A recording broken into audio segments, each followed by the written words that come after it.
Pozdravljeni, sem Marja Milič in gledate MoneyHow, prvi podcast o upravljanju denarja pri nas.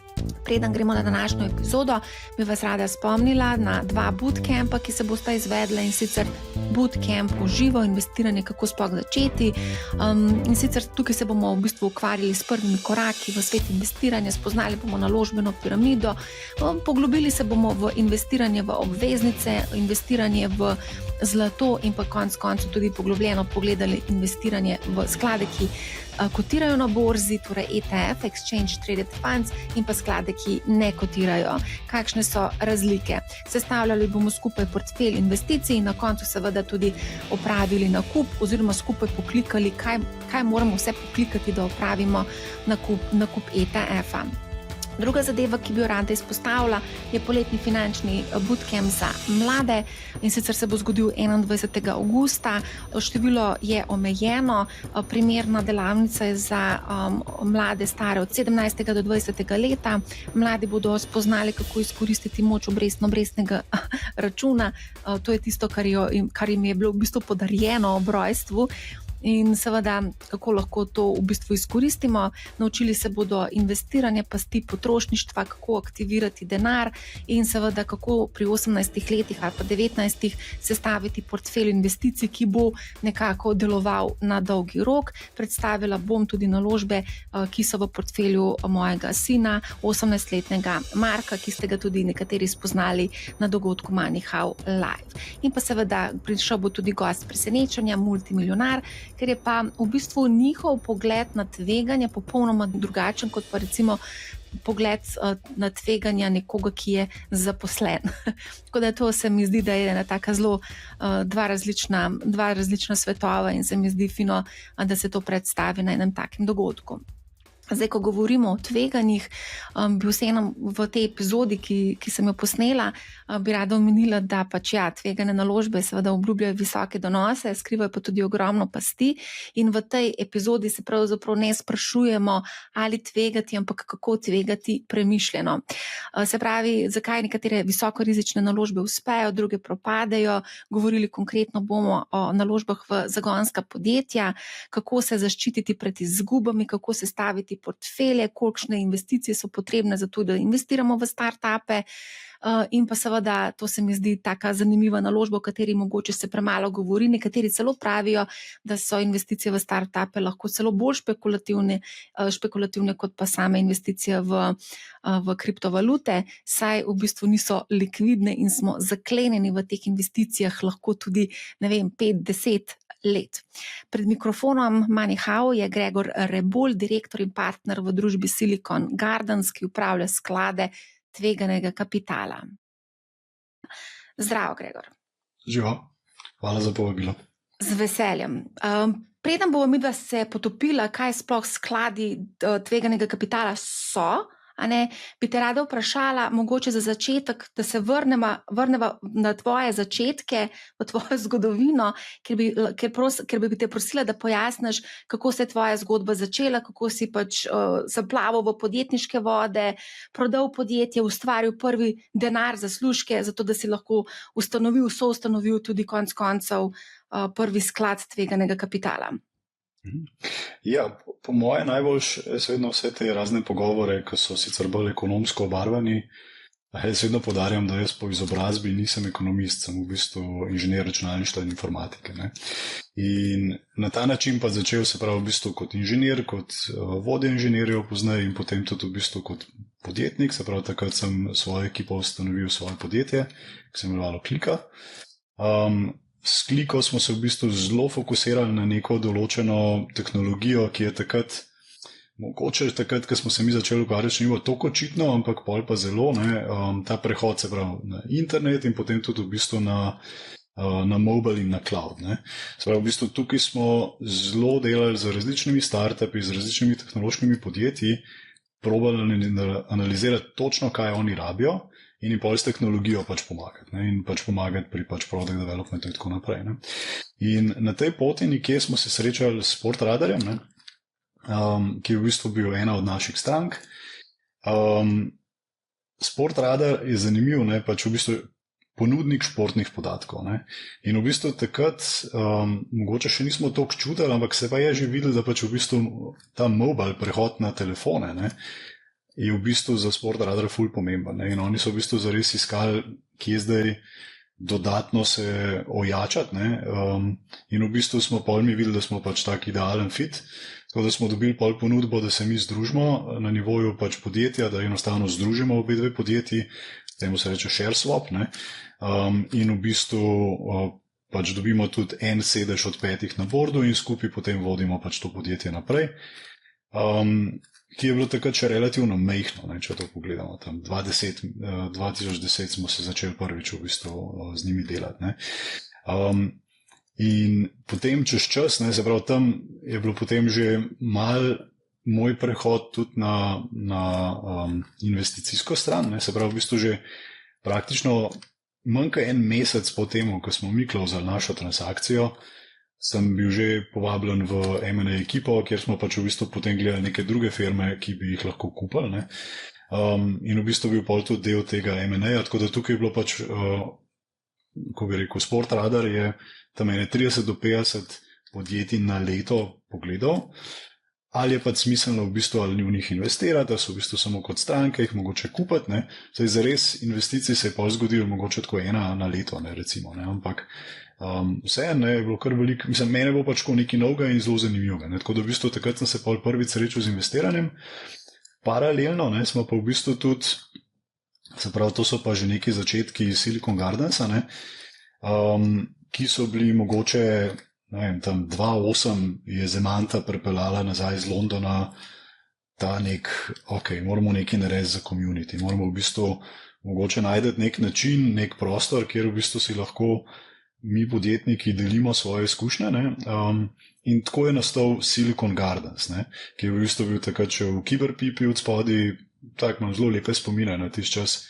ker smo si dejansko, večinoma sicer tehnološki podjetniki, smo si v bistvu delili razne izkušnje. In pol tam 2013-2014 je Jugo z naše generacije prvi exitov iz mimo vrste in je takrat nastala neka taka pobuda. Kaj pa, če bi mi v bistvu zdaj poleg tega, da se sam pogovarjamo, pa tako pomagamo founderjem, kaj če bi tudi v bistvu kaj investirali. In smo takrat v bistvu dali skupaj en mikrofund, s katerim smo začeli, to je bil sklad 1. Potem smo v bistvu, se pravi, če pogledamo, to je bil neke vrste test za nas, ne, se pravi, ali so lokalni startupi dosti močni, dosti smiselni za venture capital in po drugi strani, a smo mi dosti dobri, da pač prepoznamo ta potencial, ne. S tem, da to je treba reči, da v bistvu ti sklad 1 je bil zelo, se rečem, part-time je še kar generous, ne, ker pač v bistvu, takrat sem bil 150% še obremenjen z Sportradarjem, ne. In v bistvu pol po exitu, se pravi, Outfit7 je najprej exital v konc 2016 in potem mi 2018, ne, smo se takrat začeli pač dobivati tudi na temo upravljanja svojega premoženja, ne. In ko smo se dotaknili v bistvu te teme investiranja v startupe, ne, smo rekli, mislimo, da je smiselno pač obuditi, ne, se pravi, ta Silicon Gardens, in smo potem štartali 2019 sklad 2, ki je bil v bistvu, recimo temu, polprofesionalen, pa zdaj sklad 3, ki je pa v bistvu čist profesionalen, ne. A te lahko ustavim za sekundo, če malo pojasniš? Se pravi, ko ste formirali v bistvu prvi sklad, ste v bistvu vložili svoje v bistvu nekako prihranke v ta sklad in tako je v bistvu nastal ta sklad, si predstavljam, ne? Tako, a lahko tako. mogoče samo toliko, da imamo občutek, koliko denarja je potrebno investirati, da se formira en tak sklad, recimo na posameznika? Lahko mogoče to razkriješ? Seveda, mislim, to so bili sicer drugi časi, ne, seveda, ne, se pravi, 2014 prvič, ne vem, če je bilo 100 startupov na področju cele Slovenije, ne. Tako da v bistvu ni bilo niti velike izbire, tudi denar je bil, kako bi rekel, malo drugačne vrednosti, no, lahko rečemo, čeprav so bili še vedno evri, ne. Tudi inflacija svoje naredila, ne, lahko to rečemo, ne. In v bistvu tisti sklad je bil čist, se pravi, naši prihranki, mislim, da je bil malo več kot 300,000 evrov. Aha, okay. Tudi sama struktura, ne, takrat še ni bilo na ATVP-ju te možnosti, da bi ti lahko alternativni sklad postavil, ne. In smo v bistvu takrat naredili čist DOO, ki seveda davčno ni najbolj optimalen, ne. Predvsem v bistvu zato, ker smo rekli, pomembno je ta proces, ne, se pravi, da v bistvu mi vidimo, ali je regija primerna za nekaj takega in ali smo mi primerni za to. Ne? In tukaj pol smo mi tudi takrat že davnega 2014 pač pol govorili z ATVP-jem, da bi bilo fajn pač imeti neko tako strukturo. Ne? In je bila to pobuda potem za te oblike alternativnih skladov, ki jih pa zdaj imamo. Ne? Tako da v bistvu dvojka pa trojka, ne? Sta v bistvu zdaj že čist, se pravi na ATVP-ju regulirana sklada, davčno transparentna in tako. Ne? Se pravi v bistvu... A greva nazaj na to drugega. Zdaj prvi si rekel, da je bil približno 300,000 velik sklad, potem ste pa verjetno, če sem prav razumela, ste exitali iz svojih teh podjetij, ker ste jih prodali, ne? Ste verjetno dobili neke zneske, nekaj denarja in ste potem v bistvu naredili drugi sklad, ne? Tako, ne? Drugi sklad je bil okoli 6 milijonov velik, ta je pa zdaj 35. Koliko je pa še teh 6 milijonov, koliko ljudi je bilo vključenih v tem drugem skladu? Da se spomnim, po mojem tam okoli 25 nekaj tasga. Ampak na začetku si povedal zelo lepo, da v bistvu je nastal sklad iz potrebe, da upravljate svoje premoženje. Ne ta prvi. Ta prvi v bistvu je bil eksperimentalno. Ja. Pa tudi v bistvu, če gledam zdaj, pri meni venture ni velik procent portfelja. Ne? Se pravi v bistvu, in tudi vedno predlagam vsem vlagateljem, ne? Venture je ena taka specifika, pa bo mogoče potem šla pač bolj v detajle, zakaj. Ne? In zato jaz vedno priporočam, da naj ne bi bilo več kot 5%, mogoče 10%, če si pač res blizu temu, ne? Ampak v bistvu strogo svetujem, da pač raj ne. Ker je pač, lahko bi rekel, da še kripto je bolj varen, ne? Zaradi tega, ker je v bistvu kripto tudi likviden, vložek tukaj je pa nelikviden. Ne? In to marsikdo pozablja, vidi pač v bistvu neke zgodbe, kako nek startup uspe in tako naprej, super fajn, ne? Ampak zares v bistvu ves ta čas je ta investicija nelikvidna, tudi dividend se ponovadi ne izplačuje za razliko od private equity-ja, ne? In v bistvu imaš denar zaklenen, lahko bi rekel, skoraj za 10 let. Ne? Tako da to so res dolgoročne naložbe in tudi zaradi te rizične narave je fajn, da je to denar, ki ga lahko izgubiš, recimo temu. Ne? Se uspešnost, če mogoče sam še dotakneva se uspešnosti nekih teh zgodb, 90% neka statistika kaže, da pač se zgodba ne izide, da propadejo startupi. Seveda, ne, se pravi v bistvu sploh v tem zelo zgodnih fazah, ne, tako kot imamo pač recimo pre-seed seed, kjer mi investiramo, ne, oziroma zdaj se je pojavil še nov izraz, ki se uporablja inception phase, ne, se pravi v bistvu mi doskrat s temi founderji še preden naredijo svoje podjetje, se mi v bistvu z njimi ukvarjamo in pomagamo pol leta prej in potem pomagamo v bistvu postaviti podjetje in tako. Ne? Tako da smo v bistvu čisto od začetka pa zraven. Ne? Ampak seveda ta podjetja že sama po sebi pa so seveda rizična. Tudi v bistvu ta segment, ki je primeren za venture capital sklad, ne? So v bistvu ponovadi podjetja, ki so bolj ambiciozna, ki imajo neko globalno ambicijo. V veliki večini so to v bistvu tehnološka podjetja, ne, se pravi, jahaš na nekem tehnološkem valu, probaš v bistvu neke stvari narediti boljše, kot so bile narejene do zdaj. Ne. Ampak v bistvu, zakaj se venture kapital imenuje venture kapital? Ne? Ni to zaradi tega, ker bi bilo to venture za investitorja, ne? Ampak je v bistvu zato, da ti founderjem omogočaš, da se oni obnašajo mogoče malo bolj rizično, malo bolj neekonomično, dajmo reči. Ne? Firme se da narediti tudi čist lepo organsko, pač da počasi lepo rasteš, vlagaš svoje prihodke oziroma svoje dobičke pač nazaj v rast podjetja, ne? In tako rasteš. Ampak ta rast je v bistvu relativno počasna. Ne? Venture kapital ti bo ponovadi omogoča, da pač ko začutiš, da je tam neka velika priložnost, ne? Da takrat pritisneš na gas, seveda to pomeni, da tudi to ni, kako bi rekel, 100% efficient, kar se tiče denarja, tu delaš napake, ker se pač prehiter premikaš, ne? Ampak čisto zares se pa pričakuje od tebe, da boš ti zdaj v bistvu ta denar uporabil, zato da boš pač hitreje rastel. Mogoče je tukaj en tak dober primer, se pravi, da se dotaknemo, zakaj sploh venture kapital obstaja. Ne? Zdaj, pa mogoče tudi tako način, kako jaz gledam pač na svoje ostale investicije. Ne. Zdaj, če pogledamo recimo, ne vem, najprej, ko imaš nek kapital. Ne.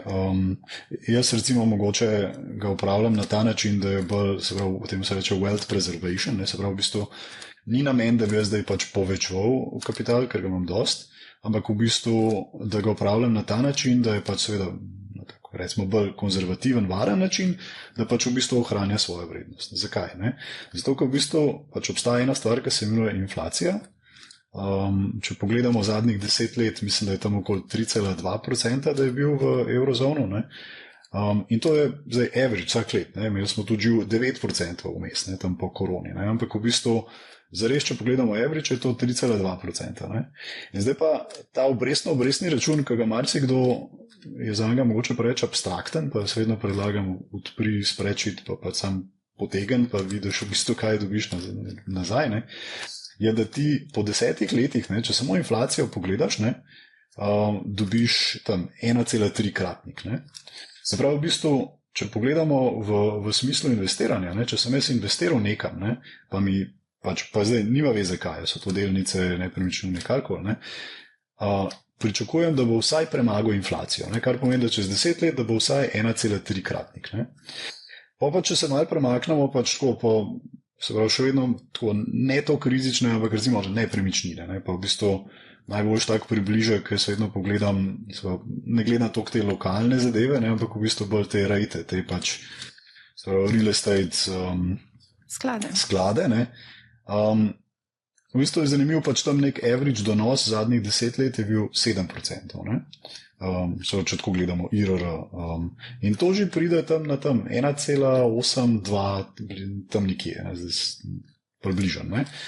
Se pravi, v bistvu moraš že dvakratnik, ne, da pač v bistvu si ti investiral nekaj nepremičnine, ne, ki to so še vedno sliši tako relativno safe. Ne. Potem, seveda, zadnje 10 let je borza zelo dobro delala. Ne. Zdaj tukaj lahko gledamo ali globalni indeks, se pravi World Index, ali pa v bistvu S&P 500, ne. Te so delali zdaj, ne vem, 9%, mislim, da je globalen indeks bil, pa 12% S&P 500. Ne. Zdaj spet, ne moramo gledati za nazaj, ne, pač, da bo to zdaj tudi naslednjih 10 let, ne, ampak recimo zadnjih 10 let, tudi zaradi nizke obrestne mere in tako naprej, bo to pač v bistvu zelo dobra investicija. Ne. In če vzamemo nek average, ne, je to tam okoli 3-kratnik ti da na tvojo investicijo v 10 letih. Ne. Pa pridemo v ta segment private equity, kjer noter paše pač tudi venture. Ne. Zdaj, pa mogoče private equity je pač za tiste, ki ga še ne poznajo, ne, to je pač v bistvu, se pravi, investiraš v zrelejše podjetja, recimo tudi Sportradarje, nimajo nobenega venture, je pač v bistvu samo private equity, pač ena večja evropska firma EQT je pač investirala v nas in smo na ta način lahko spet, recimo, neorgansko rastli. Ne. Zdaj, ta je že bližji venture, zaradi tega, ker je pač nelikviden kapital, ne, zaklenen za 10 let. Ne. Zdaj, in za ta private equity se že pričakuje, da mora biti tam 3 do 5% več donosa, višji donos, kot pa v bistvu nek public market. Ker public market, jaz lahko danes grem noter, jutri grem ven, če rabim denar. Ne. Private equity pa ne. Ne. In tam se pričakuje tam, ne vem, 15%, recimo, ne. 15% je že 3,5%, ne. Tako da v bistvu pol pa šele pride venture, ne, kjer imaš pa v bistvu potem, bomo rekel, 20-25 super skladi, res dobri skladi, lahko celo več. Ne. Kar pomeni, da pol za venture, da obstaja, ne, je smiselno, da imaš pač v bistvu take donose, ne, se pravi 5-kratnike v 10 letih. Ne. In tukaj se vidi, da v bistvu res te boljši skladi, pač, oziroma bom tako drugače rekel, ne, lahko se ukvarjaš tako, da si malo bližji private equity-ju, pa probaš pač v bistvu sestaviti, kaj da bi rekel, bolj varne zgodbe, kjer pač ni toliko rizika ali pa pač toliko pozno priješ noter, pa mogoče narediš 1, 2, 3 kratnik sklada. Ne. Sam za res dobre sklade moraš v bistvu imeti, temu se reče pač v bistvu po angliško power law, ne, je pač, kjer v bistvu vidiš, da za razliko od private equity-ja, ne, tam tvoje investicije imajo približno enako vrednost, enako verjetnost preživetja, ne, ali pa returna, ne, nekaj, da ga boš exitiral. Ker si toliko pozen, si pač v bistvu investiral noter, da je pač to že neko zrelo podjetje. Ne. Zdaj, pri venture kapitalu je pa drugače, pa v bistvu, da ti večinoma vidiš, da ti par podjetij res dobro dela. in ta podjetja ti v bistvu potem povrnejo celotne sklade. Ne. Tako da v bistvu je res taka logika, ki jo marsikdo tudi te, ki so pač recimo v private equity-ju, je mogoče ne razumejo ali pa so tako zelo uncomfortable s tem, ne. Ker, veš, v bistvu zares, pol imaš tam, ne vem, mi zdaj modeliramo, se pravi, prejšnji sklad je bil 35 investicij, ta bo tudi nekaj tazga, ne, da v bistvu pač je par tistih investicij, ki nam bo dejansko povrnili sklad. Ne? In je v bistvu logika taka, da ko mi investiramo, če se odločimo pa za eno podjetje, za investicijo, mora imeti v teoriji možnost, da tisti naš vložek, da povrne celoten sklad. Temu se reče, da je fund returner. Ne? In to seveda je pač tako, ni enostavno narediti, ker tukaj ne govorimo o 10-kratnikih vložka, tukaj govorimo lahko o 100-kratnikih vložka. Ne? In vidiš pa, ne, da polk, če zadaneš pač v bistvu neko tako res močno zgodbo, ne, ali ne vem, primeri recimo UiPath, ne, to je bila v bistvu firma iz Romunije, in vsi trije skladi, ki so investirali to relativno zgodiše, ne, eden je naredil 14-kratnik celotnega sklada, pa ta druga dva sta naredila pa 20-kratnik celotnega sklada. Ne. Zapravo 20-kratnik je v bistvu to 40% letnega donosa. Ne. In to je v bistvu tisto, kar je pač, recimo, da naša ambicija. Ne pravim, da pač je zelo težko narediti, tako da v bistvu realno mi modeliramo 5-kratnik, ampak zares pa v bistvu probamo narediti izjemno dober sklad.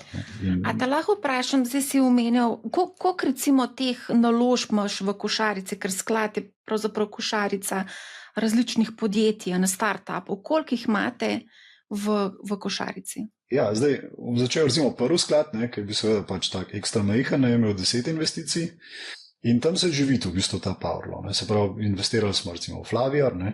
Flaviar mislim, da je bil 25-kratnik na koncu return pač investicije. Ne? In je bil za sklad, mislim, da 1,5-kratnik. Se pravi, ena investicija je povrnila 1,5-krat celotnega sklada. Ne? Potem je bil CleanShelf, ki mislim, da je bil tam okoli enkratnik, se pravi fund returner, ne? Pa še Povio, ki je v bistvu še dodatno. Tako da v bistvu cel sklad zdaj, ne, je se pravi, en kazalnik, ki kaže na v bistvu tudi, koliko dober sklad je, ne? Je v bistvu koliko sredstev si nazaj distribuiral pač investitorjem, to je DPI, ne? In je pač kakšen multiple sklada si vrnil. Ne? In zdaj v bistvu za ta sklad je ta zdaj trenutno 2,5x, ne? Pa računamo noter, imamo še recimo Immediately, pa Eurosender, ne? Ker sta še vedno pa zelo močne podjetje, tako da v bistvu modeliramo, da tam okoli 4,5-kratnik bo v bistvu ta prvi sklad. Ne? In tukaj se vidi, ne, da od ostalih, se pravi 5, ne, ni bilo pa nič. Se pravi, enostavno pač ali so ugasnili, ali smo pač v bistvu nekako na drugačen način pač v bistvu izstopali, ne, ampak v bistvu večinoma je tako, da ti, ja, polovica ti lahko pač ne preživi. Ne. Zdaj lahko samo vprašam, glede na to, da je bil relativno majhen sklad 300,000 evrov, so bili to tudi relativno majhni vložki, ne? Tako, ja. To so bili tam 30 do 50 tisoč evrov so bili vložki. Ampak vseeno, v redu, ste naredili 3-4 dobrih investicij ste imeli, pa se je potem tudi poznali. A s tem denarjem, ki ste ga... Tukaj smo recimo gledali, ne, se pravi, ko smo gledali nek pač past performance, ne, smo v bistvu vedno videli, da recimo v enki, seveda je bil sklad čist premajhen in v bistvu smo mogli vedno tudi te naše investicije, kako bi rekel, iskati še druge vlagatelje, pač tudi pri teh začetnih investicijah. Ne, tako da v bistvu smo tudi doskrat mi zraven še, se pravi, če si se počutil pač blizu neki zgodbi, ne, si pač tudi ti še v bistvu zraven še kaj dodal, ali pa v bistvu še koga drugega pač iz tujine povabil zraven. Ne. Kar pa v bistvu s poznejšimi skladi pač tega ni več treba delati. Ne. Ampak videli smo, da pač alokacijo bi lahko dobili in tudi multiple bi bil enako velik, ne, če bi imeli pač takrat več denarja v skladu. Ne. Ampak pač, ja, smo gledali to kot neko alfa verzija sklada. Ne. Ampak verjetno je moglo biti na drugi strani tudi zanimanje strani teh podjetnikov oziroma neko zaupanje v vas kot financerje oziroma investitorje. Se pravi, je moglo biti neko vzajemno zaupanje, si predstavljam, ne? Ker marsikdo, jaz danes, ko se pogovarjam s podjetniki, marsikoga ne želijo noter spustiti v svojo strukturo. In to je tudi prav, ne? Se pravi, v bistvu tvoje podjetje je pač, bi rekel, tvoj baby, ne? In v bistvu, da boš bolj ti enemu pustil, da ima, ne vem, 5-10-15% tvojega podjetja, kakšni investitorji hočejo tudi zelo, nesorazmerne pravice, glede na to, pač kakšen delež imajo, ne? Pa ne rečem, da je to narobe, ne? Je čisto razumljivo, ne? Pač to, da se odločaš ti za en venture sklad, najprej kot to, ne? Pomeni, da moraš imeti dosti veliko ambicijo in da moraš imeti tudi željo v 10 letih prodati. Ali pa recimo 10 plus 1 plus 1, ne, se tako reče. Ne. Se pravi, v bistvu skladi so ponovadi narejeni za 10 let, investirajo v prvih 5 letih, ko investirajo, se pravi, da v bistvu še dodatno, ki investirajo v svoje obstoječe investicije še par let pozneje, ne. Ampak pol v 10 letih je pa namen pač, da ti v bistvu vrneš ta denar nazaj. Ne? In to lahko največ razširaš do 12 let. Ne? Tako da v bistvu je to neka zadeva, ki jo mogoče kakšni founderji tako zelo easy pač vzamejo, ja, pa sej pa 10 let je še daleč, ne? Ampak v bistvu zares, zdaj, ker recimo dobivamo že te prve sklade, ki so bili narejeni 10 let nazaj, ne? Se tukaj zdaj vidi ta pritisk na founderje, ne? Da lej, zdaj pa pač ne glede na to, a si zdaj že zadovoljen s tem, da si toliko zrasel podjetje, da bi ga prodal, ne, mi bi radi pač ven izstopili. In zdaj so pač različni načini. Ne. Seveda, če pač podjetje raste in je hod, to sploh ni problem. Ne. Se pa pač ni, je pa seveda v bistvu tukaj večji challenge. Ne. Zdaj, kle bi izpostavil bi dve stvari. Ne. Eno je, nikoli ne jemlji denarja od sklada, če je samo denar. Je v bistvu vse, kar boš dobil, samo denar. Ne. Mi smo namenoma, mislim, mogoče to je tudi naša filozofija, ne. Mi smo tako imenovani Founders for Founders Fund, se pravi v bistvu celotna ekipa je podjetna. Ne. Poleg mene je zraven še Rok Zorko, ki je soustanovitelj Outfit Sevna, Izeč Dralovič, ki je soustanovitelj Fotometa pa Mikroblinka. Za tiste, ki ne poznajo, Fotomet se je 2 leti nazaj Google prodal za 700 milijonov, Mikroblink je pa tudi imel v bistvu en sekundari vmes, ki so se združovali z enim ameriškim konkurentom, mislim, da je bilo tam okoli 200 milijonov pač valuacije. Ne. In v bistvu pol tudi še ostala ekipa so bili senior management, recimo na CL3 pa tako naprej. Ne. In tudi vsi vlagatelji, se pravi, imamo 110 različnih vlagateljev, ki so v bistvu podjetniki, ki so pač zgradili svoje zgodbe, verjamejo v ta asset class, da se bo pač razvil, da bo to pač pomembna zadeva. Ne. Poznajo ga tudi pač iz tem, ki so gradili svoje podjetje, tako da v bistvu veliko bolj razumejo pač, kaj pomeni investirati pač v neko podjetje, ne. Da to ni stok, ne. Da to ni, ne vem, posojanje denarja, ne. Ampak da je to v bistvu vseeno pač dosti rizično, ne, ko ti investiraš v neko podjetje, ne. Ampak ima pa seveda pač ogromen potencial, ne, ker so tudi oni z nič začeli, ne, in v bistvu pač potem postavili neke velike zgodbe. Ne. In na ta način imamo mi pač v bistvu, se pravi, teh 110 vlagateljev je iz celotne regije, se pravi Slovenija, Hrvaška, Srbija, plus še v bistvu nekih tujih vlagateljev, plus zdaj s tem novim skladom so se zdaj pridružili tudi pokojninski skladi. Ne. Se pravi, tudi pokojninski skladi imajo pač neko alokacijo, ki pade noter v alternative investments. Ne. A to naši slovenski pokojninski skladi so v tej zgodbi? Modra, KAD, ja. Raiffeisen pa Erste. Kakšni so pa vložki pokojninskih skladov? Zdaj, oni ponovadi imajo v bistvu neko svojo omejitev, da ne investirajo več kot 10% celotnega sklada. Ne. Tako da v bistvu že tukaj imaš pač neko zgornjo mejo, ne. Potem pa pač to nekje. Je pa tako, vidiš, da recimo za 3 od teh 4 skladov smo bili mi prvi venture case, prva venture investicija. Ne.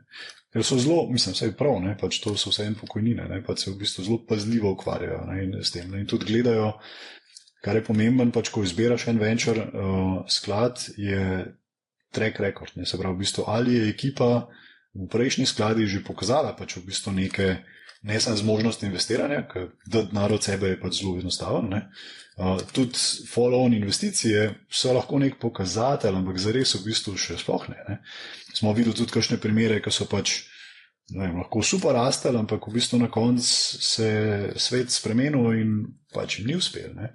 Tako da v bistvu je to vse indikator, ne. In ta pravi fund menedžeri gledajo predvsem na DPI, ne. Gledajo predvsem v bistvu na koliko se ti zmožen tudi exitirati. Ne.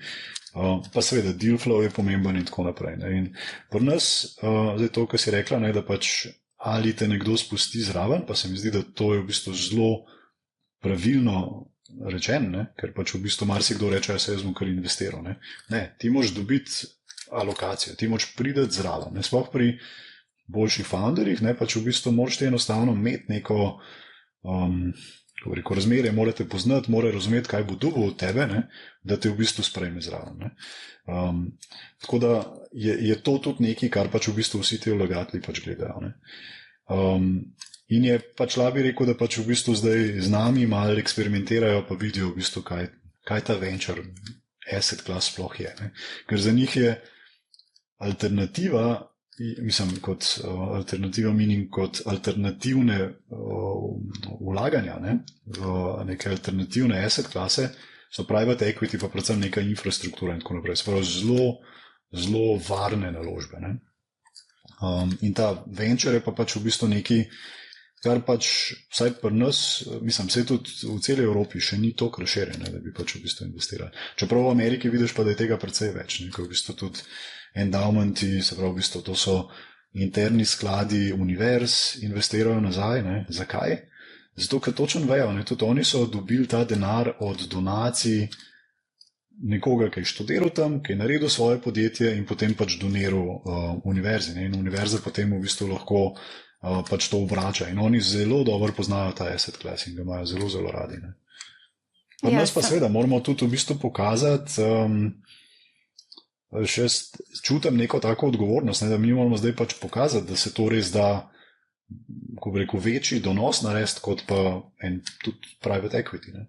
In zato pač tudi ciljamo toliko visok. Ne. Ja. Koliko pa recimo je teh potencialnih zanimivih tarč pri nas doma pa v regiji, ker bi vi želeli investirati v ta podjetja? Ja, da imajo nekaj, na začetku si omenil, te motim, na začetku si omenil, da je pomembna globalnost, se pravi, da razmišljajo globalno. Pa me zanima, koliko je takih. To je eno od teh zelo malo.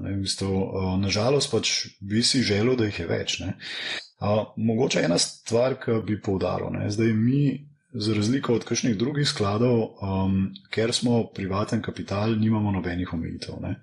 Zapravo, nimamo niti omejitve, da rabimo v Evropo investirati, ne, načeloma. Ne. Zdaj, zares zelo, zelo dobro pokrivamo celotno regijo. Ne. Tukaj delamo pač veliko stvari, zato da pač v bistvu smo res tisti number one pick. Ne. Tukaj pač sem jaz slabe vole, če mi recimo case pregledamo. Ne.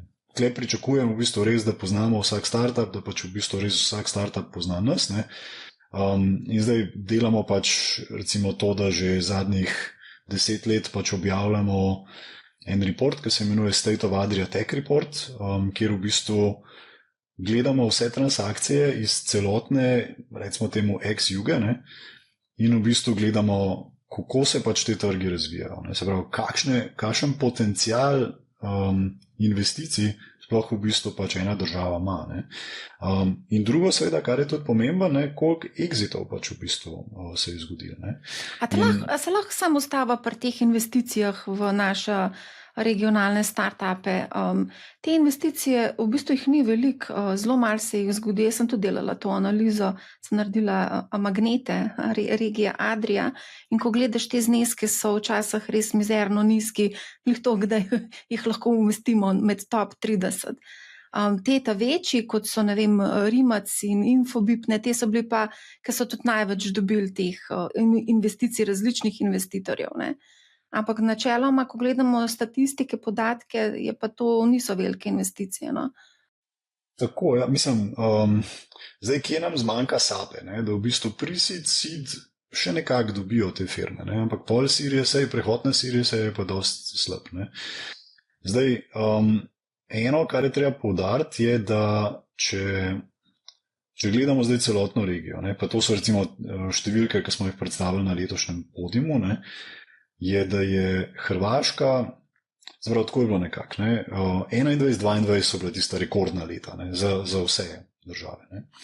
Pa je bil prišel 23, ki je bil v bistvu tako kar porazen, zapravo tako, da bi rekel, da se ne spomnim čisto točne cifre, ampak mislim, da iz 2 milijard investiranega kapitala smo padli na 100 milijonov ali 200 milijonov, tako, res slabo. Tako, da bi rekel leta 2016-17. In zdaj v bistvu, če gledamo lansko leto, Hrvaška se je pobrala, je naredila 3-kratnik. Se pravi, že pa se vidi, da v bistvu grejo malo gor. Srbija je naredila tako neverjetno, je bil 20-kratnik, se pravi, so dejansko, če gledamo celotno, koliko je Adria regija pobrala, so v bistvu tam okoli 70%, pač v bistvu investicij so bila srbska podjetja. Ne. Pa je bila pa ena Slovenija, kjer smo pa nekako nam je uspel biti še slabši kot leto prej. Ne. Zdaj, zakaj je to? Ne? Eno je to sicer, da pač vedno tudi pomemben poudariti, State of Adria Tech vključuje noter tudi diasporo. Se pravi, v bistvu mi hočemo prikazati potencial teh founderjev. Hrvati, Srbi imajo precej večjo diasporo, ker so pač enostavno se mogli preseliti. In Slovenija pa nikoli ni imela tega. In v bistvu pač imamo seveda neki diaspore, imamo pač veliko ljudi, ki v bistvu gre ven študirati. Mogoče lahko tudi rečem, prehiter se vrne nazaj. In v bistvu zanimivo, da je ena taka ful močna korelacija je med temi, ki grejo ven, ali študirati, ali nekaj delati in v bistvu potem, da naredijo pač nek uspeh. Pa če pomisliš, je to dost logičen, ker eno je, da Slovenija je super za živeti in to je zelo težko doseči. Če tako pogledamo, ne more glih vsaka država reči, ok, zdaj bomo pa mi zboljšali kvaliteto življenja, da bomo nekaj denarja noter, to pa bo vrata. To je zelo težko replicirati in to je super, to pa seveda hočemo tudi obdržati. Ampak ima pa tudi en tak negativen efekt, da pa seveda ljudje nimajo te tendence, da bi pa se kamorkoli premaknili. In v bistvu tisti, ki pa se, tisti pa, ki ima neko ambicijo, da gre ven študirati, ali pa da je bil zaradi neke situacije prisiljen iti ven, pa ponavadi ima neko, se pravi, ko si v bistvu v tujini, je pa do or die, se pravi, boš ti zdaj nekaj naredil, ali boš pa pač, ne moreš kar tako pač na avtopilotu biti. A te lahko mogoče sem tukaj, ker se mi zdi, da imaš full dober point, ker ravno je en zelo aktualen primer. In sicer Blockit, to je eden od soustanoviteljev je Miha Jagodic. Se je Jagodic, ne? Tako, Jagodic, ja. Ja, on se mi zdi, da je en tak primer. In pazi to, ni bilo v bistvu sporočeno javnosti, da gre za slovensko podjetje, ampak to je portugalsko podjetje. Tako da ne vem, ali lahko štejemo zdaj. Ja, mi ga seveda štejemo. Štejemo ga, ja. Ker v bistvu, hvala Bogu, mi gledamo, ali je kdo od founderjev iz regije. To je pač tisti kriterij. In seveda, Miha ni sam soustanovitelj, je tudi direktor, tudi taka zelo močna gonilna sila. On se je preselil na Portugalsko in pol še z 2 Portugalcema naredil to podjetje. Zdaj, če prav vem, so zdaj le kupili eno slovensko podjetje, ne vem, je to zdaj že javno, je to prav, da to povem, ampak v bistvu, vsaj ta del je v Sloveniji, pa se mi zdi, da so možno, da so že prej imeli pač nek R&D tukaj. Kar doskrat vidiš, da v bistvu te ljudje pol naredijo pač nek R&D v regiji, ker mogoče poznajo, poznajo pač to okolje, tudi pač po inženiringu smo v bistvu res dobri, tako da v bistvu ima veliko enih tujih podjetij, ima tukaj pač R&D. Zdaj, pri Miha to, kar je mogoče tudi nepomembno, njegov oče je Zvone Jagodic, je pa ustanovitelj na IDC-ja. Tako da v bistvu je to tudi en tak pokazatelj, če nekdo prihaja iz podjetniške familije, nekako se naučiš, se pravi, če to vidiš doma, pač pol ti je to nekako naravno. Tega imamo mi mogoče še malo premalo. A te lahko povem nekaj o Mihatu Jagodicu? Poslušala sem ga na Sofu in je rekel, da on ne hodi na dopuste, da enostavno je preveč stresno za njega, da bi šel na dopust. Da se mi je zdela kar malo divja. Da je bil enkrat na dopustu in da je bila cela drama in da se je od takrat odločil, da ne bo več hodil na dopust. Ja, mislim, rabiš imeti zgraditi neko podjetje, sploh v bistvu neko tako globalno podjetje, ni enostaven. Zdaj ne rečem, da mogoče najdeš nekje nek prostor, kjer v bistvu pač, ko si lahko malo bolj relaxed, pa mogoče druga stvar je, da pol z leti tudi ta izkušnje, pa da veš, kaj je treba narediti, pač, ko gradiš podjetje, ne, je zelo pomemben. Ne, in tukaj lahko pa v bistvu predvsem manj ene energije porabiš, ne, za nek enak rezultat. Ne. Mlajši, ja, morajo pa pač v bistvu energijo, malo več energije porabiti, tako da pač sproba vse čim prej, čim več napak naredi, ne, in v bistvu kako bi rekel, brez tega žal ne gre. Pa jaz sem drugač proti temu, da bi zdaj rekel, da je to zdaj edini način, da firmo gradiš, da pač delaš non-stop in tako naprej. Jaz gledam vedno pač to grajenje podjetij kot nek maraton. Ne. V bistvu, če boš ti šprintal maraton, ne boš zdal maratona. Ne. Moraš pač enostavno nek svoj tempo najdeti, ker vedno, mislim, pa lahko je ta maraton zgrajen tudi iz sprintov, pa pol v bistvu nekaj cajta počivaš, ne, pa pol spet šprint. Ne. Ampak vidiš, recimo moja izkušnja je bila vedno, ne, da ko smo probali kaj, se pravi, pohitriti, ne, pa seveda smo bili velikrat v tej situaciji, da smo pač v bistvu mogli pritisniti na gas, delati čez vikende in tako naprej. Ne. Ja, po temu je vedno prišlo eno obdobje, kjer pač se je mogla ekipa umiriti, odpočiti, ker drugače je imela še kakšne druge probleme. Ne. Tako da je pač en tak balans je treba najti. Ne. A te lahko, zdaj, ko govoriš o balansu, rada bi te vprašala, glede na to, da govoriva o zelo tveganih investicijah, ti si na začetku povedal izpostavljenost tam 5, mogoče 10% v portfelju celotnem, ne? Ampak vsem, bil si podjetnik, konec koncev podjetništvo samo po sebi je tvegano. Koliko bi rekel, da se ti pravzaprav nagnem k tveganju? Tako, in general, zelo? Zelo, ja, seveda. Mislim, naravno, mislim, mogoče ena taka zadeva, ne, se pravi, kot podjetnik, ne, valjda, se mi zdi, da mi smo eni taki večni optimisti, ne, in v bistvu v velike enih stvarih vidiš priložnosti, ja, kot podjetnik ne moreš biti neoptimist. Meni se zdi, kot se jaz pogovarjam z unimi hardcore podjetniki, vsi so pesimisti, vidijo sam probleme, iščejo probleme. Se pravi, to so ljudje, ki v bistvu iščejo probleme, zato ker iščejo rešitve na za te probleme. To je čisto res, ja. To je čisto res, da pač v bistvu vidiš probleme, ne? Ampak v bistvu vidiš tudi opportunity v tem, neko priložnost. Ne? Tako da to je malo drugače. Ampak ne, drugače, če bi bil človek pesimist, po moje ne bi nikoli podjetje štartal. Ker bi čisto preveč obremenjen s tem, kaj gre lahko vse narobe in pol tudi boš, da ne štartaš podjetja. In recimo ena od teh stvari, ki sem dobil na svet, na srečo dosti zgodaj, ne, pač se pravi pol po exitu, ne, kako si pač urediti življenje, ne, in pač zelo hitro te lahko povleče pač v bistvu v neke aktivne investicije, v neke stvari, ki bi spet lahko noter padel. Pa tista največja vrednota, ki je res pomembna, ki ne moreš nazaj dobiti, to je čas. Ne? In lahko zelo hitro pač v bistvu padeš v neko tako, rekel, aktivno investiranje. Tako da v bistvu, če rečem, vse moje ostalo investiranje je praktično pasivno. Ne? In na ta način imam v bistvu pač svoj portfelj zorganiziran. Ne? Sem si pa zbral pač v bistvu ta del venture, ne? Kot pa tukaj pa pač jaz svoj čas porabljam. Ne? To pa je v bistvu tisti moj fokus. Ne? In lahko bi rekel pač v bistvu, da je, ali pa se doskrat tako rečem, da je v bistvu Silicon Gardens kot neko podjetje, ki ga probam zdaj zgraditi, ne? Prvič, da bo uspešno, in drugič tudi rad bi, da ga pol tudi predam naprej, naslednji generaciji. Ker, ne vem, meni v bistvu vseeno, tudi če me kdo vpraša, a si investitor ali si podjetnik, zame ni dvoma, jaz sem podjetnik. Investitor, kaj pa vem, vedno tako rečem, ali investitor je lahko vsak, ki ima denar. Podjetnik pa ne može biti kar tako. Ne? In v bistvu mi je pač ta podjetniška vloga ful bližji, trenutno pač zelo rad bi pač Silicon Gardens pripeljal do nekega nivoja in ga pol naredil nek tak medgeneracijski sklad. Ne? Se pravi v bistvu, da pol neka naslednja generacija potem prevzame naprej. Ne? Kar seveda ima drug set kompleksitija, kot je v smislu, da brez veze, da gremo v to, ampak v bistvu to je nekako pač v bistvu nek cilj, da mogoče sklad 4 bom še naredil, sklad 5 pa je vprašanje. No?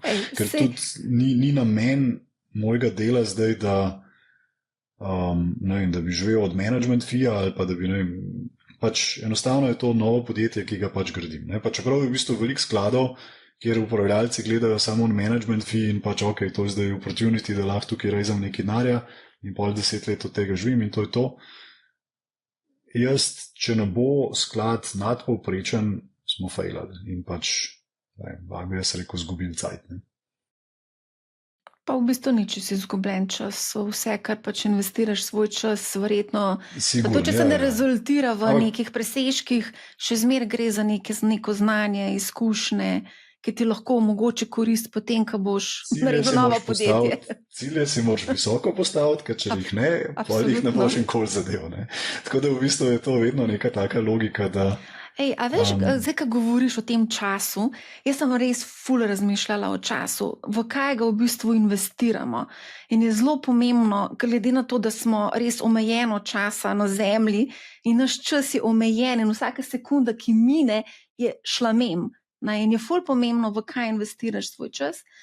In dostikrat, ko se z ljudmi pogovarjam, to sem imela tudi na dogodku Money How Live, sem v uvodu povedala, da pač se mi zdi ful pomembno, v kaj investiramo čas in da recimo mi zamenjamo svoj čas 8 ur za neko fiksno plačo, ker nam nekdo drug govori, kako bomo živeli, kaj bomo delali, se ravnamo po nekih navodilih nekoga drugega. In hkrati smo nesrečni, nezadovoljni, jamramo, ampak še zmer kar nekako vztrajamo v tej coni udobja in marsikdo ne upa narediti tega koraka, da gre ven iz tega, pa da gre mogoče na trg sam služiti z denar. Tako da to se mi zdi ful fajn, da se tudi mogoče malo o teh stvarih na tak način govori, da pač če nisi zadovoljen, ampak po drugi strani moraš pa imeti neko finančno zaledje, da si lahko recimo prvošaš, zaradi tega, ker smo ujetniki kreditov, ujetniki nekih odnosov, Ja, jaz mislim, da ta tema, jaz si predstavljam, da pač v bistvu se tukaj veliko pogovarjate o tem, tudi imaš cel ta fire movement in tako naprej. Se pravi, v bistvu ti dejansko, veš... Jaz sem na dogodku povedala, da se bom upokojila, fire. To je bila poanta, zaradi tega, ker pač prišla sem do ene točke v mojem lifeu, ka pač enostavno ne. Ja. A razumeš? Eno je to, pač v bistvu, da... Je en problem z denarjem, in ta je v tem, da pač v bistvu zgodaj v življenju, ga ponavadi nimaš. In v bistvu nimaš tudi v bistvu neke finančne stabilnosti, iščeš še stanovanje, svojo streho nad glavo in tako naprej, neke te čisto osnovne stvari. In v bistvu takrat je, vsaka, ko bi rekel, dodaten denar je v bistvu korelira z tvojim zadovoljstvom. Zdaj pa, če pa to predolg časa potegneš, tudi preko une točke, kjer pa v bistvu ti imaš neko finančno stabilnost, ker imaš dosti denarja, da v bistvu ne bi rabo več laufati kot hrček v krogu.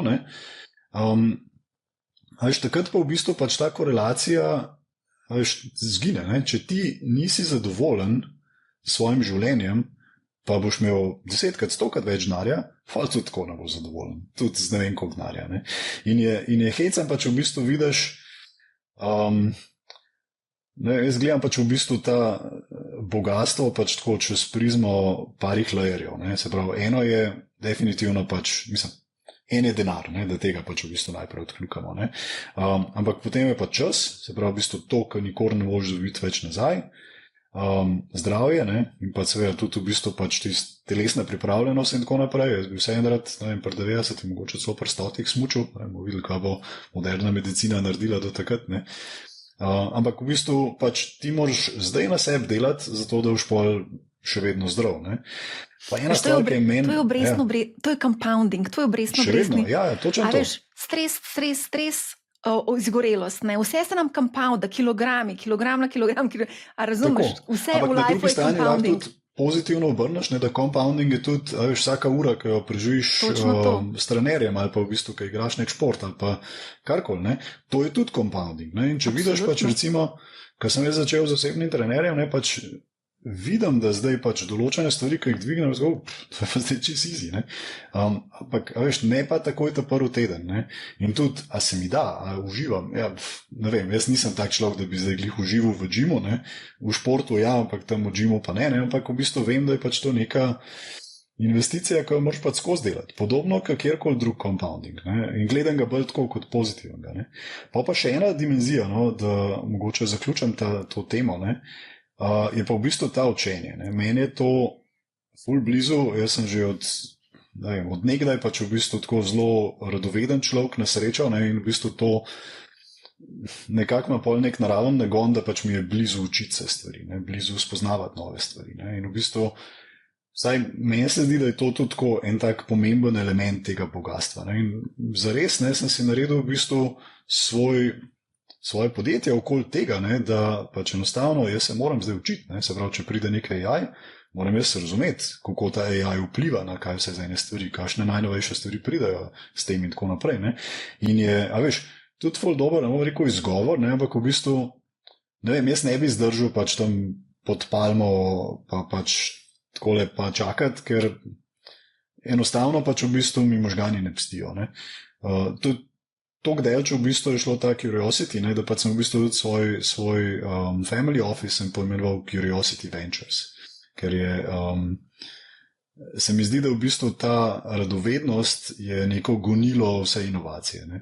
Če so ljudje radovedni, pa tudi reče, aha, tole bi se pa mogoče dal pač boljš narediti. In v bistvu pač tako pol pride celoten ta napredek, ki ga pa lahko vsi uživamo. Ne?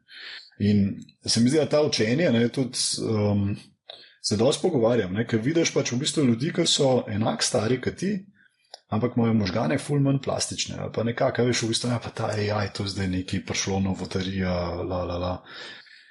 Mi je škoda, veš, vse v bistvu, mislim, v končni fazi pač je to super, da pač spremljaš te zadeve, ne? In vidiš pač te nove priložnosti, nove možnosti in tako naprej. Ne? A te lahko vezano na AI vprašam? Ful stvari se spreminjajo res svetlobno hitrostjo. Jaz zdaj gledam, kva vse Google ven daje na trg, ne? In tudi spremljam, kako so se Google algoritmi spremenili ravno zaradi AI-ja in kako to vpliva na marsikaj, ne? Ful vpliva, sploh v medijskem svetu. Ne? Vse se spreminja s svetlobno hitrostjo, poklici, ki danes se mladi odločajo za te poklice, jih jutri ne bo več. Ne? In to moraš dejansko zaradi tega eksponentnega razvoja tudi upoštevati, ko recimo spodbujaš otroke v vpis v kakšno, ne vem, šolo, faks, kakorkoli. Zdaj to ti govorim zaradi tega, ker sem sama trenutno v tej zgodbi. Imam otroka, ki se bo zdaj vpisoval v srednjo šolo, pa naslednje leto otroka, ki se bo vpisoval na faks. Ne? In ne, to je vse treba upoštevati, kako AI spreminja v bistvu vse. Ne? In tukaj bi te vprašala, omenil si pač ta globalnost, da vam je pomembna, da je neka ambicija tudi founderjev, da ne ostajajo znotraj udobnega zavetja naše države ali pa regije, ampak da imajo ambicijo iti ven. Ne? Pa me zanima, ne vem, koliko AI, recimo neke ideje, ki so danes na trgu, lahko mogoče, ne vem, čez par let reče, ne vem, oziroma jih zbriše, jih ne bojo več relevantni, zaradi tega, ker bo prišel nek Google ali pa nek večji player, Apple, pa bo povozil vse te majhne playerje na trgu danes. Ja, to seveda je zelo kompleksna tema, ne? Ampak v bistvu bi začel najprej pač z otroci, ker to je tudi meni zelo blizu. Jaz mislim, da pač, ali pa tako, če pogledamo neko krivuljo, ne, človek, če se recimo linearno razvija, ne, je pač, ne, si predstavljaš linearno premico, ne, ampak v bistvu sama tehnologija gre pa eksponencialno gor, ne, kar pomeni, da v eni točki se pač ta krivulja sam tako full obrne, ne. In že se spomnim 10 let nazaj, ko so razni te, ko so profesionalni futuristi, ki pač pridejo na razne evente, pa pač povejo svoje videnje o prihodnosti, ne, je bilo v bistvu to, da v eni točki bomo prišli nekam, ne, kjer bo tehnologija toliko hitro se spreminjala, da ljudje ne bomo mogli več slediti. Ne. In mogoče je to že zdaj pač veliko bolj vidno. Ne. Zares tako, eno, kar se mi zdi ful dobro pri AI-ju, da zares učiti se neke nove zadeve, dobiti neko znanje o nečemu je ful enostavno. Se veliko bolj enostavno. Se pravi, če gledamo celo to, jaz sem odraščal še pač v bistvu v cajtu modemov, pa tako naprej, ne, pa v knjižnice pa tako še prej. Ja. Zdaj pač v bistvu imaš vse znanje, imaš samo vprašati moraš, ne? In v bistvu zares, kar se moramo mi vsi naučiti, ne, je, kako se hitro učiti, kako se hitro prilagoditi. Ne? To je sicer nekaj, kar je pač v podjetništvu dost naravno, ne? Ker v bistvu tudi, če zgradiš podjetje, to ne pomeni, da je tvoje okolje 10 let isto. Ne? Pač tvoje okolje se skozi spreminja in ti moraš v bistvu skozi svojo pozicijo spreminjati, pa pač nekako pravilno se postaviti. Ne? In ta element pa naših otrocih, po mojem, bo pač še toliko bolj pomemben. Zaradi tega, ker ni več to, da ti še študirati pač nekaj in pa to znanje uporabljati potem celo življenje. Ne? Po drugi strani pa tudi pravim, da nekaj obvladaš eno stvar, pač včasih je bilo to, da si rekel 7 let, ne, da pač v bistvu nekaj res dobro spoznam. Pri meni recimo zanimiv je bilo vse te razne, ko bi rekel, neki stage, s tem reči, deli življenja, ne, so bili približno okoli 6 let. Se pravi, 6 let storske, pa pred kliko, 7 let klike, 7 let sportradara in tako naprej. In v bistvu lahko rečem, da sem bil vedno, kada bi rekel, nov človek v vsaki naslednji vlogi. Ne. Sej ni, da bi bil to čisto dan pa noč, ampak v bistvu je neka taka progresija. Ne. In mi se lahko pač v bistvu tako adaptiramo. Ne. Tudi v bistvu ena taka hecna zadeva je, ne, da če gledaš tudi biološko v 7 letih, praktično vse svoje celice ti zamenjaš. Ne. Ker se pač v bistvu delijo, ene umrejo in tako naprej in v bistvu zares pač v bistvu ti celotno telo zamenjaš v 7 letih. To je zdaj tako zelo ne tehnično pravilno, ne, ampak v bistvu edino, kar ti ostane, je, da možganske celice se ne obnavljajo, ne, in pa srčne mišične celice. Ne, tako da vse ostalo je pa nek vehikel za to. Ne. In v bistvu zakaj se ne bi ti tudi prelevil vsake 7 let v nekaj novega? Ne. Sam moraš imeti pač v bistvu ta neko željo. Ne. Je pogum?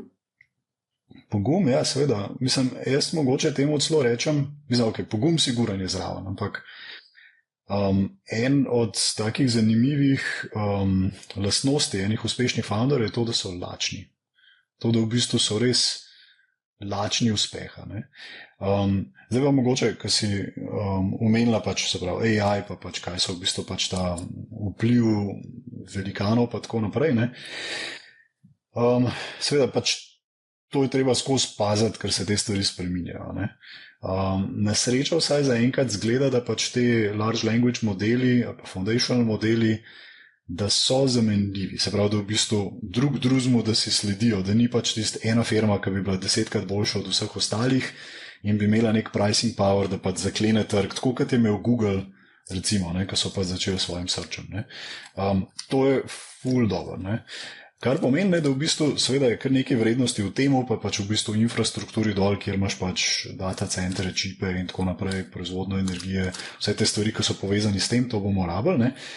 Ampak v bistvu ena od stvari, ki pa je gor, so pa v bistvu te AI application. Ne. In v bistvu tukaj je zanimiv, ne, ker je ena taka tekma s časom, ne, a ti lahko narediš neko podjetje, da je pol na konc, kako je slovenski izraz, da je vzdržljivo, no? Mogoče da je tako prevesto.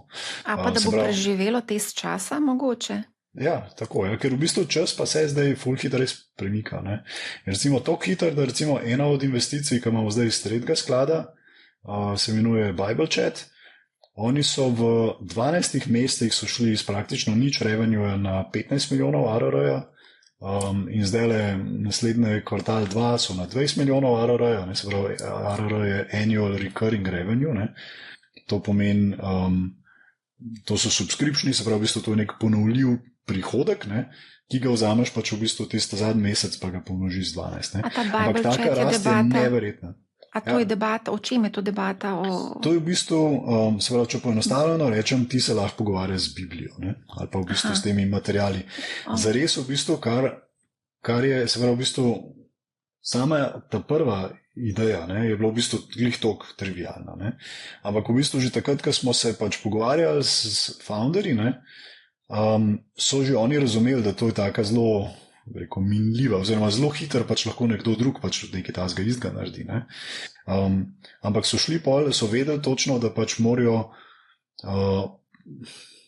tak obrambni zid, moat se temu reče, ne? Se pravi v bistvu nek obrambni zid okoli sebe postaviti, zaradi tega, da pač v bistvu je za nekoga tretjega težji, da jih disruptajo. In je to nekaj, kar je ključno zdaj o tem razmišljati. Ne? Se pravi, moat lahko pride od nekega network efekta ali v bistvu od neke, da imaš nek switching power, ne? Se pravi, switching cost, da povečaš. Ne? In so rekli, najprej bomo to. Ne? Se pravi, ne samo, da pač te omogočamo, da ti, to so ponad verniki, ki živijo v modernem svetu, ki je seveda konfuzen, pa če bi rad živel by the book, ne? Pa vemo, kjer book, ne? Imaš enkrat enih vprašanj. Ne?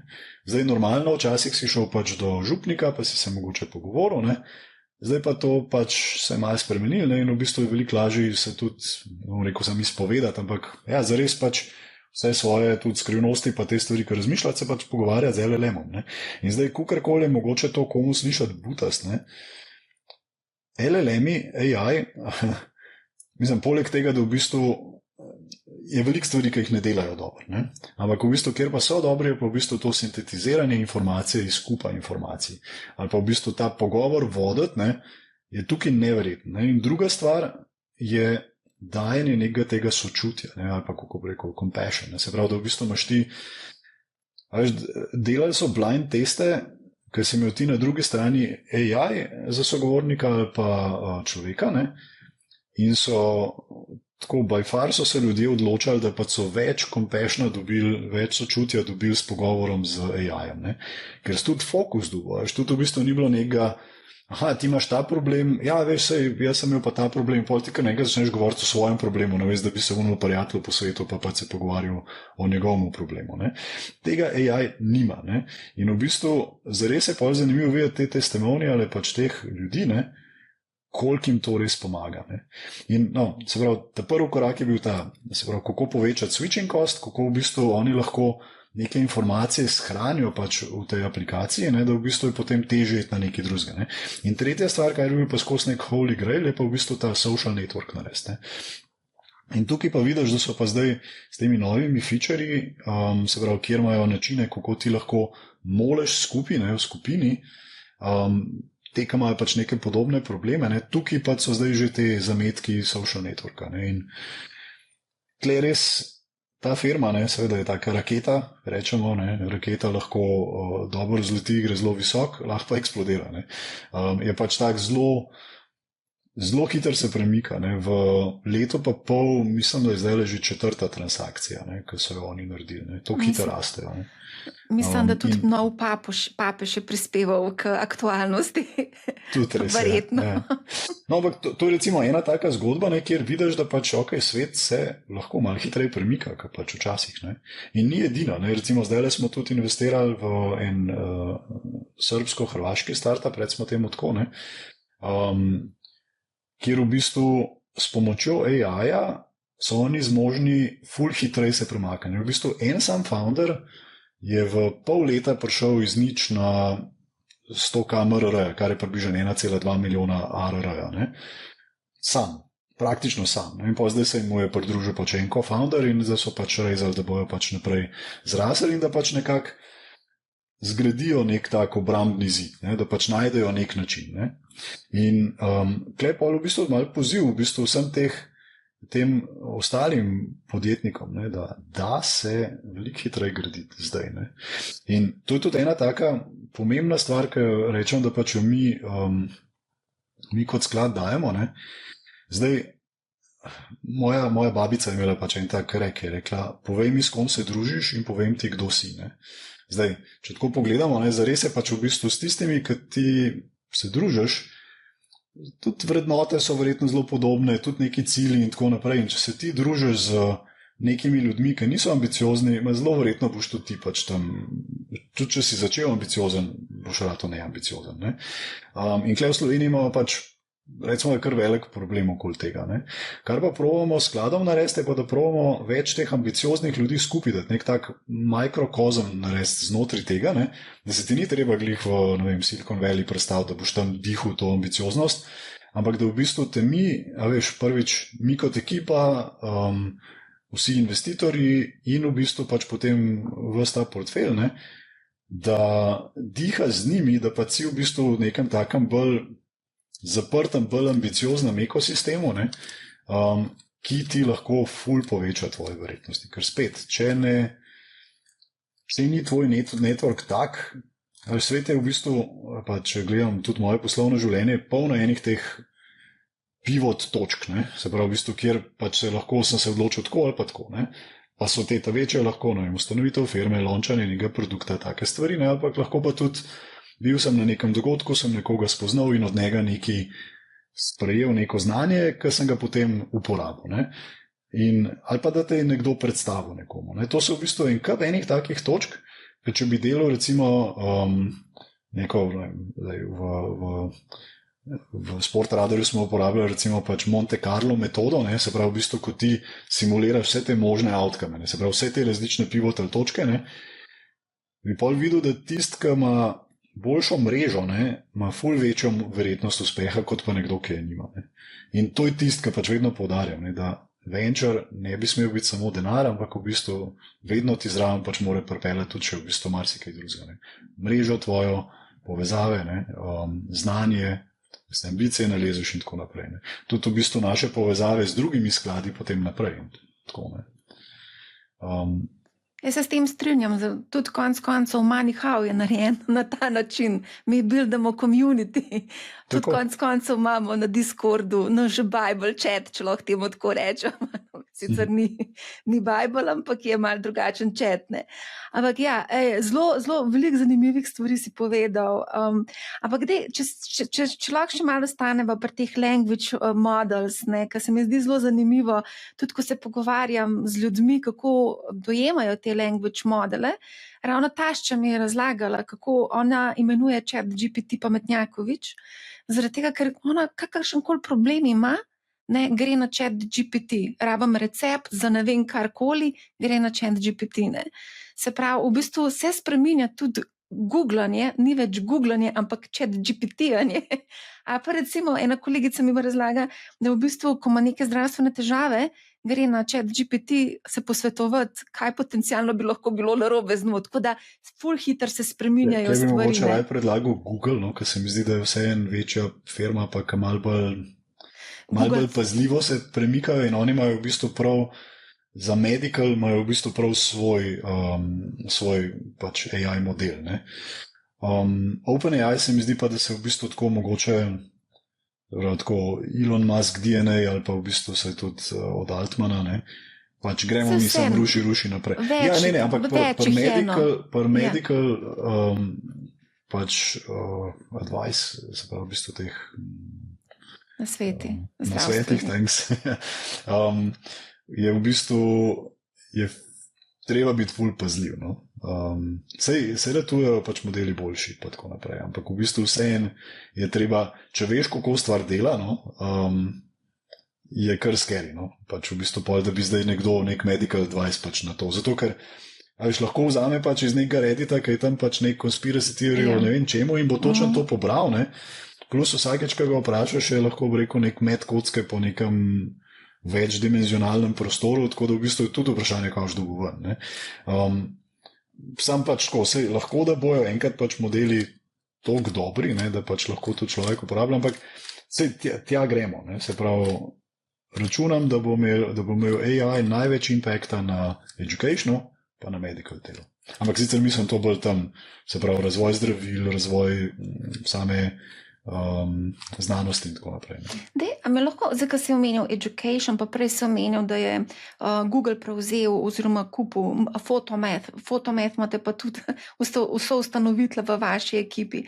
Kako pa recimo, verjetno ste se kaj pogovarjali okrog tega, si predstavljam, ne? Kako on recimo gleda na vse to dogajanje, ki se zdaj dogaja? Vezano AI, konec koncev imamo tudi startup leta, Astra AI, ki v bistvu ponuje dosti podobne storitve kot Photomath, ne, za matematiko, ne? Tako je. Mislim, zdaj kle moram paziti, ker vem ful več stvari, ki niso javne, pa pač kaj se sploh lahko pove. Eno je to, da pač v bistvu ni samo Izet kot investitor, ne zraven, oziroma kot partner, ampak v bistvu vsi njegovi kolegi iz Photomatha in iz Microblinka, ne, tako da ekipo seveda zelo dobro poznamo, ne. Zdaj, jaz mislim, da pač je bil to tako skrajen čas, da so se oni prodali in super, da so se prodali, ne?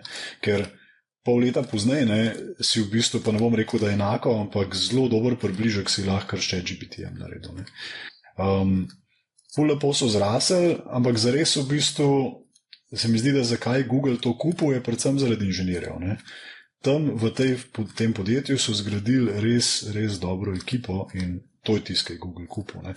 Ker so zdaj, se pravi, te elemente so oni zdaj integrirali noter v svoj, Google Lens. Mislim, da tudi ne promovirajo več Photometa kot same aplikacije, ne, ampak v bistvu dejansko probajo to zdaj kot del te skupine produktov vključiti, ne, in drugo seveda pač to tehnologijo tudi še kje drugje uporabiti. Ne. Tako da v bistvu zares, to tudi Damir vedno poudari, ta tudi pač founder in direktor Photometa, ne, da oni zdaj niso več Photomet, oni so Google Zagreb. Ne.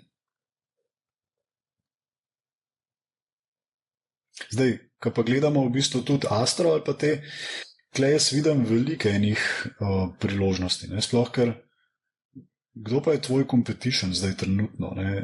Glede učenja. Ne? Jaz mislim, moja hčerka je v osnovni šoli še, ne?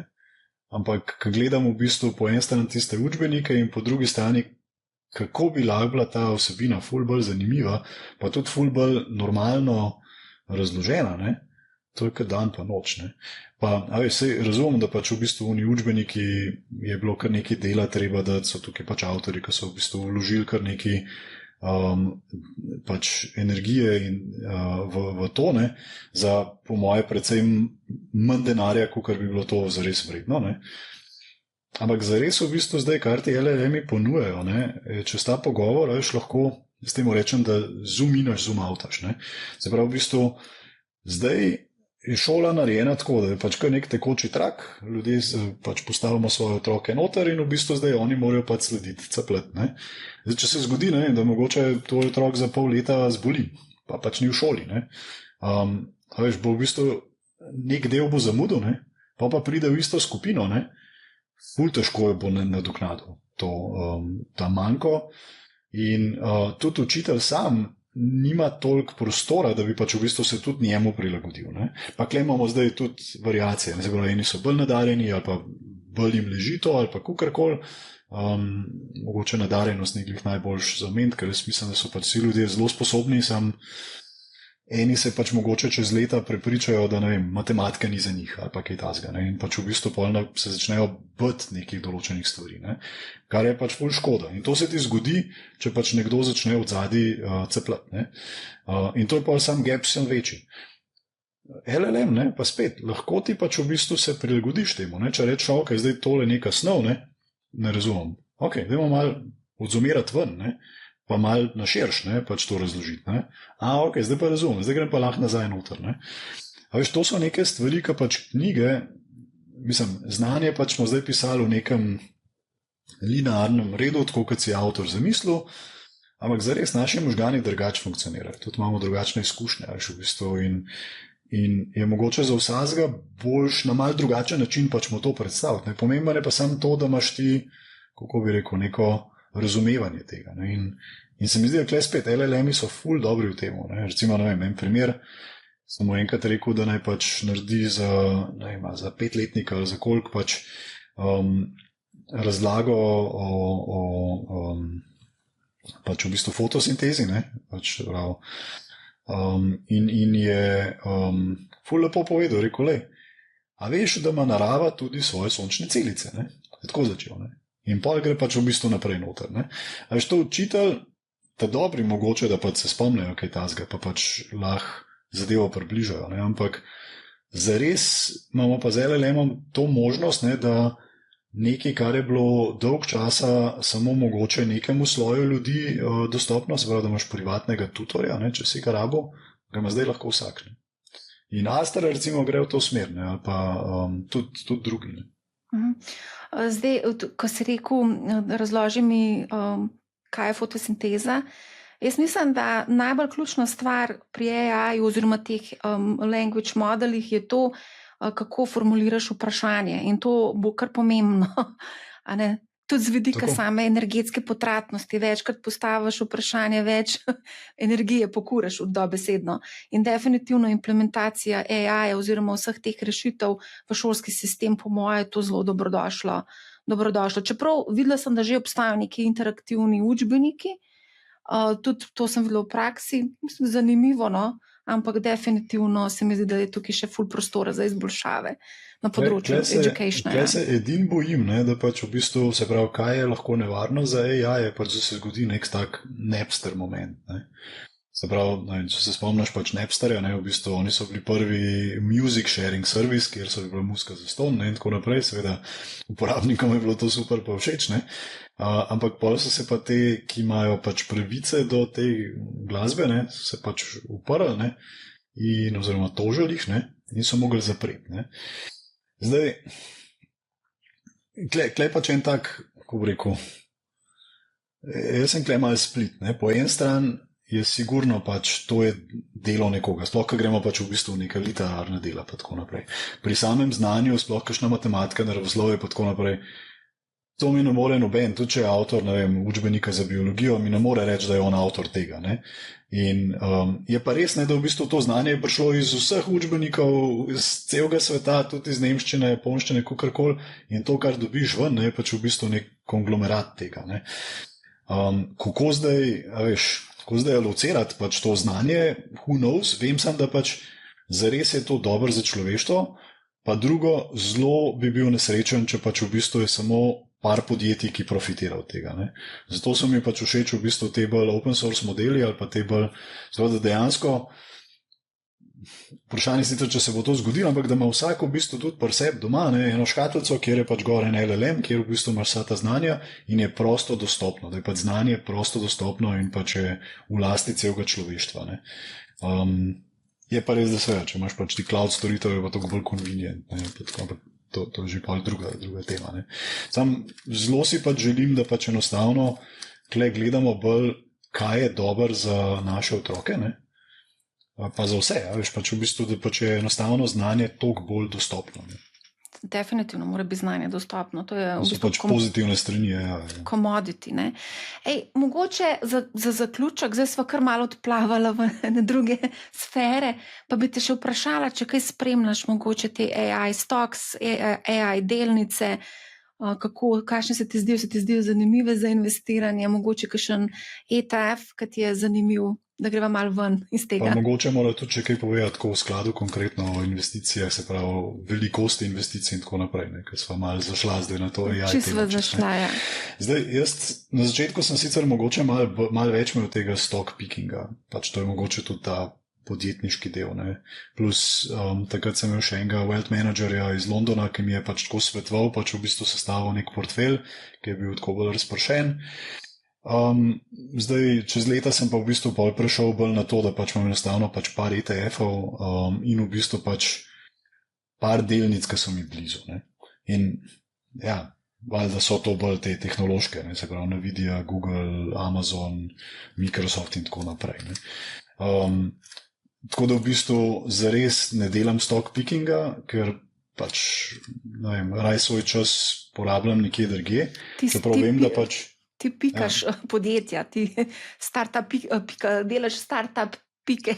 Ja, ampak veš, tam porabljam čas, ne, v bistvu na une pa pač, pa zdaj recimo, ne, ko se bo veliko stvari spremenilo, če bomo rešili v ta decoupling globalizacije, ne, to bo tako zelo volatilno pač časovno interval, ne, tako da v bistvu nekdo, ki se s tem ukvarja prav s tradingom, ne, po mojem lahko veliko zasluži, ne, ali pa tudi veliko denarja izgubi, no, kakorkoli pogledaš, ampak se mi zdi, da predvsem pač v bistvu lahko veliko denarja zasluži, ne. Jaz gledam to na predvsem, kupam tiste podjetja, kjer pač bi jih rad držal 10 let in pač enostavno jih držiš in se ne ukvarja s tem, ne. Razen, če se res neki ful pač premakne. Recimo zdaj imam mnogo wealth managerja, ne, in v bistvu on mi je svetoval pač tudi te evropske pač obrambne delnice, ne.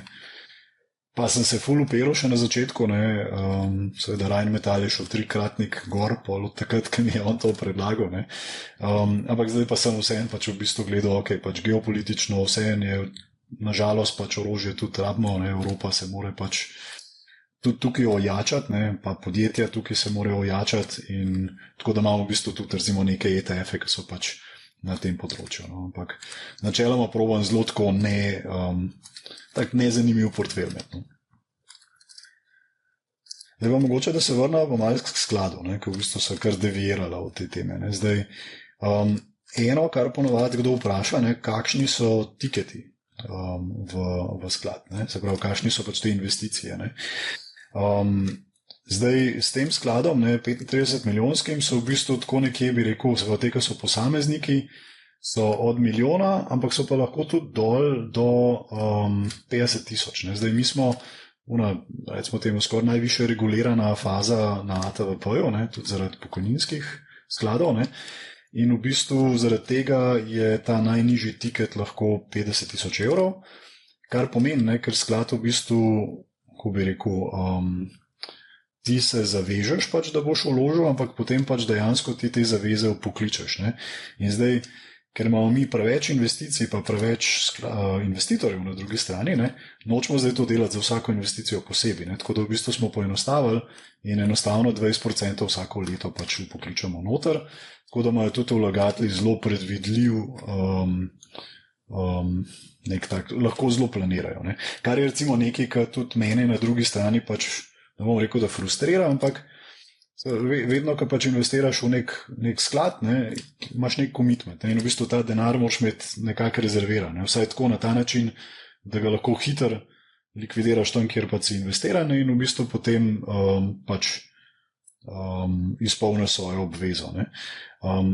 In je pač v bistvu ful lažje, če imaš pač to zdaj pač tako predvidljivo. Ne.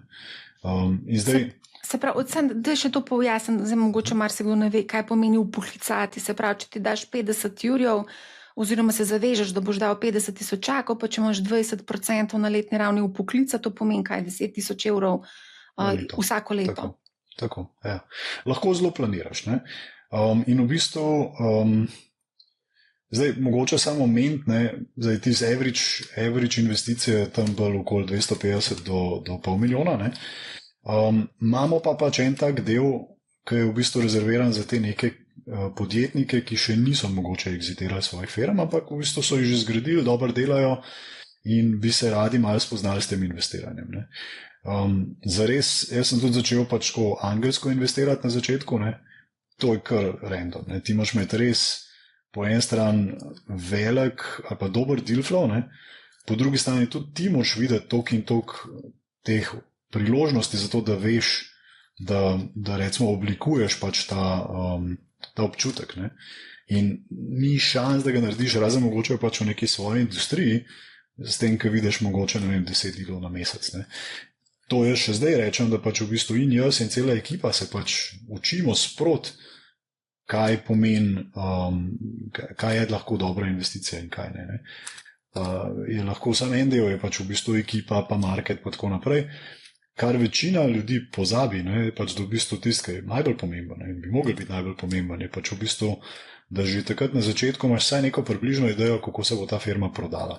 Ker spet, investirati v podjetje je enostaven, divestati, exitati iz podjetja pa ni tako enostaven. Ne.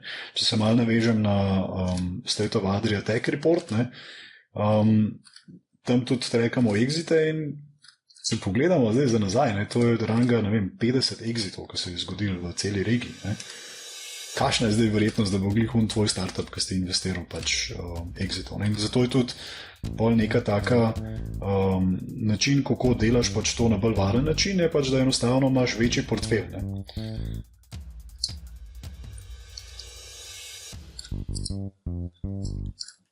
A ti tipkaš mogoče kaj?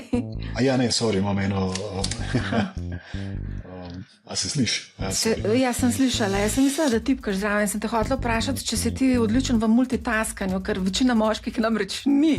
Ne, da pa ti meni odgovarjaš. Da tudi punce niste. Ne. Tudi ne, ampak zares veliko ljudi misli, da pač je dobrih v multitaskanju, ampak pač enostavno context switching ti pač veliko vzame. No. Tako da je vedno boljš pač več stvari. Najprej eno, pa pol na drugo. Jaz sem mislila, da tebi uspeva vse. Ampak v redu. Okay. Ja, Gregor, to je bil uvod v debato, mi da bova zihar še kakšno na to rekla, ker se mi zdi, da je pomembno, da govorimo tudi o teh alternativnih skladih čim več.